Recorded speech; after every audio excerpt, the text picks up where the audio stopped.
Hello అండి. ఇప్పుడు మీకు వెయిట్ లాస్ కోసం మంచి రెసిపీ చెప్పేస్తా. ఒక బౌల్లోని చిన్న గ్లాస్తో ఒక బియ్యం గ్లాస్, ఒక గ్లాసు పెసరపప్పు 2-3 సార్లు పూర్తిగా కడుక్కొని 2 గంటల పాటు నానబెట్టుకోవాలి.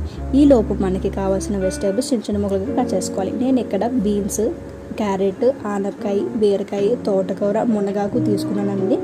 మనకి ఇక్కడ రైస్ క్వాంటిటీ కన్నా వెజిటేబుల్స్ క్వాంటిటీ ఎక్కువ ఉండడం వల్ల కార్బోహైడ్రేట్స్ అనేవి తక్కువగా యూజ్ అవుతాయి. సో మనం తినే పదార్థం శరీరం మీద కదండో, మన మెదడు మీద కూడా, మన ఆలోచన విధానం మీద కూడా ప్రభావం ఎక్కువ పడుతుంది. మరి ఇప్పుడు స్టవ్ వెలిగించుకొని ఒక గిన్నె పెట్టుకొని మనం నానబెట్టుకున్న పప్పు, బియ్యము, తురుముకున్న కాయగూరలు వేసుకోవాలి.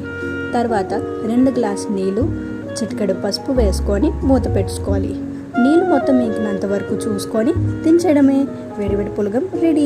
దీంతో ఏ కూరైనా సూపర్గా ఉంటుంది. పచ్చడితో ఇంకా మంచి కాంబినేషన్. నెయ్యి మాత్రం ముఖ్యం బిగులు. ఆహా, ఏం రుచి!